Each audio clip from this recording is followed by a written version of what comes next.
20 years of practice, and we were not doing thoracic oncology any time. We were basically in cardiothoracic, pure plain adult cardiac and thoracic surgeries. This patient is a 16-year female studying in 10th class and suddenly presented with breathlessness, chest pain and cough to a pulmonologist. Investigations revealed that she had a left pneumothorax with a ruptured cyst in the left lung. Initially, they put a left intercostal drainage tube and was placed, but the BPF was not closing. Then they referred to us why it was not closing. Then, hence, we investigated further for surgical management of the patient.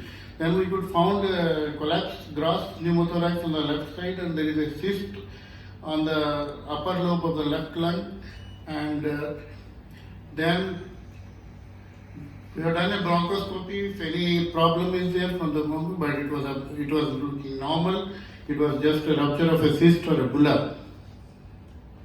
Then we planned for an operative procedure. Left posterolateral thoracotomy was done and excision of cyst was done and closure of bronchopleural fistula was done.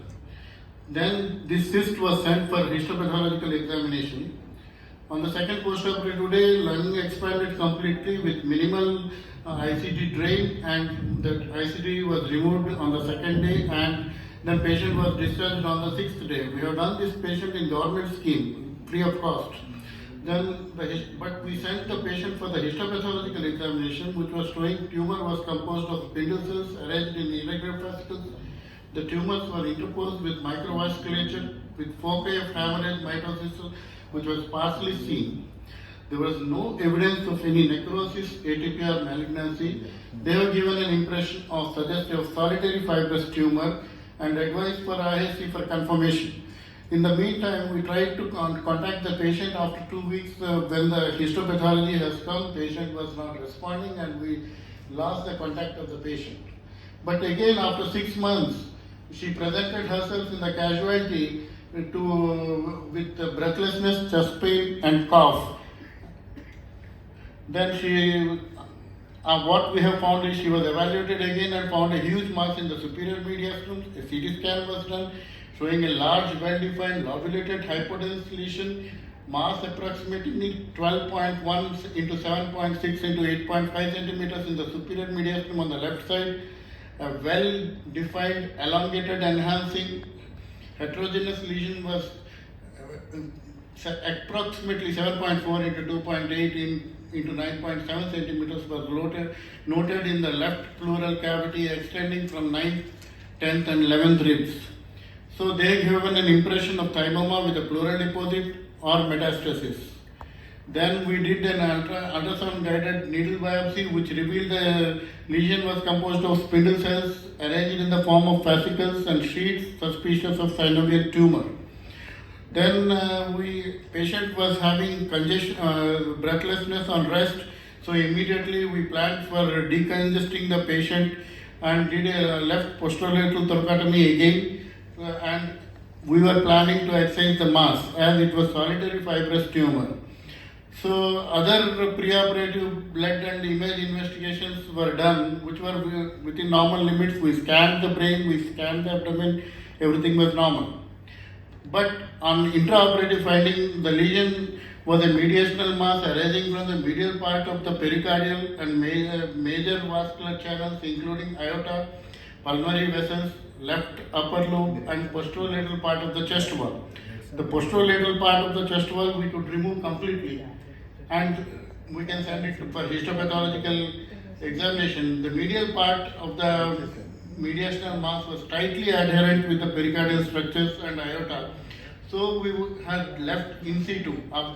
We consulted the oncologist here at this juncture, even oncosurgeon, then we has left in situ after debulking the area anteriorly and superiorly, removing the compression on the heart and the blood vessels. The radiation marker clips were kept all around the tumor. So this was the intraoperative photos which were showing that there was like a frozen chest, the mass was everywhere, over and anterior and the superior part of the chest, lungs, and we removed all the, we demarked the areas Then intraoperative picture showed that this was after removing of the chest wall. This was after removing of the tumor, and this was the mass which was there. Postoperatively, again patient was discharged unevenly, but this time we did a histopathological examination. We showed that again this was looking like like it has bundles of spindle cells with elongated nuclei and granular chromatin and inconspicuous nucleoli with scanty amount of cytoplasms, and focal area of necrosis admixed with stagon shaped vascular channels resembling periangiocytomas vessels were seen. Area of hemorrhage, fibrous and fibrin was seen. This was Immediately we went into immunohistochemistry where it showed PAN-CK was positive for lesional cells, TLE and EMA were similarly positive. So they gave a diagnosis of monophasic synovial sarcoma of spindle cell type. So the patient was sent for oncology and had 3 cycles of chemotherapy with a growth stimulating factor and waiting for the 4th cycle. Radiotherapy was to be planned to be done again. Then patient has undergone 3 cycles chemotherapy with adriamycin, isomide and pegstrim, that is growth stimulating factor. The X-ray showed after 3 cycles of chemotherapy nearly 90% of the clearance. Then coming to the discussion part, primary pulmonary sarcoma is a rare soft tissue malignancy presenting 0.1 to 0.5% of all the primary lung tumors.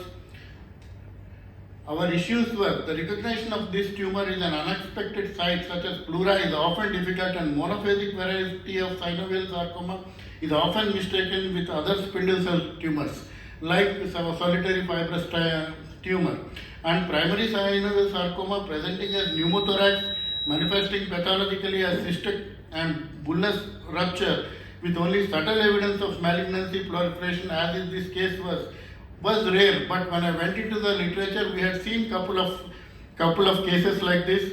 So, and excision of this ruptured cyst was performed initially, and they gave a wrong diagnosis for us, and patient lost in the follow-up, and after 6 months she was presented with a huge mediastinal mass, and the primary pulmonary synovial sarcoma was diagnosed.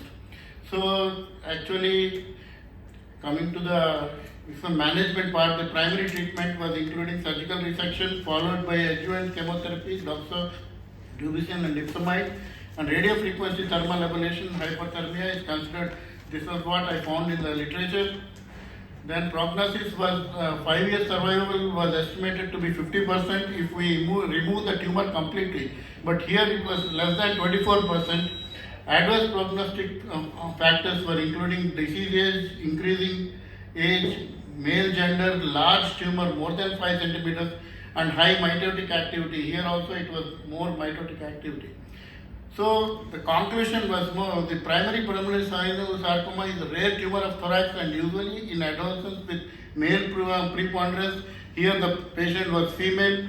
These tumors are highly aggressive, and FISH and RT-PCR in surgically removed tissues like cyst or ruptured cyst is very useful to identify, but it is a very new investigation in our setup and we don't have it. And multimodal treatments were same like primary surgical clearance, chemotherapy and radiotherapy. The most important take-home message was this case was demonstrating that a primary pulmonary synovial sarcoma can be easily misdiagnosed and should be seriously considered as one of the differential diagnoses of pneumothorax and even the lung cysts when they are ruptured, and if they are subjected to FISH or RT-PCR, the tissues, they may give us some information and we can save this patient like he is only 15 years girl. Or have we gone anywhere wrong? That's what I just wanted. Thank you so much. You've covered a very important talk in a very nice presentation. Any questions from the floor?